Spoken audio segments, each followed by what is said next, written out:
Well, I began preparing all that I could learn about Tevet 10. This is pretty much all I'm going to say about it, on December 10th. December 10th last year, not 3 days ago, a year and 3 days ago, I began to accrue all kinds of things about a date I didn't talk about. And I'm really not going to talk about it today. But I added and added and added to this list of things, single-spaced, things that related to this day, and it's almost infinitely more important than we ever realized. There's 64 things on one page.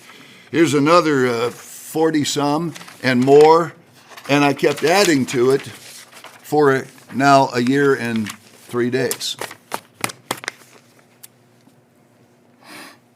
I waited to see if it would mature. So I'm today planting a seed, I hope it's the seed, of what might be. This year, Tevet 10 is December 29th.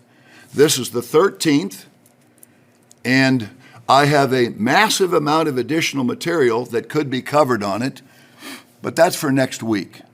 My task is to be God's detective, his, shall we say, private investigator, and I think I've been trained enough by this time in such things to hopefully get it right. Tevet 10 is 9 days away, and it's still worth remembering that whatever day we're awaiting cannot delay. Could Tevet 10 delay? Could it be the wrong day? I'm duty-bound to thoroughly present the case for it because it's now right in front of us. The goal is to present facts without bias.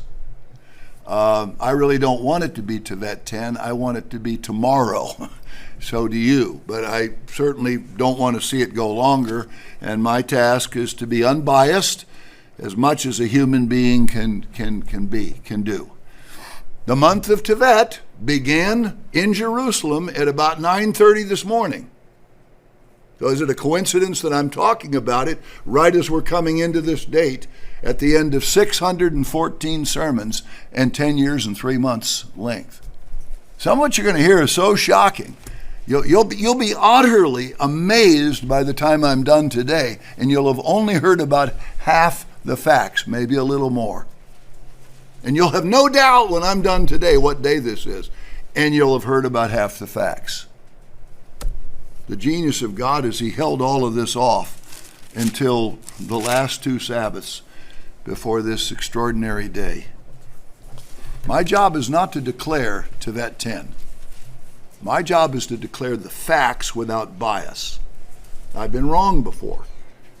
So if you're sitting out there, Mr. Pack says Tevet 10, well, you don't need to worry about it because that's all you're counting on. You don't need to worry about salvation. You lock in. Now, if I'm wrong, then I'll come back and I'll tell you I'm wrong. There are other candidates out there beyond Tevet 10 that are, I'll just say, enticing. But you're going to have to decide whether this is the day that can't tarry when you hear all the facts, and we're still far from done. While you are probably, certainly, possibly, totally convicted, consider one more time that you've heard a bit over half the case for Tevet 10. Some of the biggest and most powerful proofs of Tevet 10 I haven't even hinted at. You are probably, certainly, possibly, totally convicted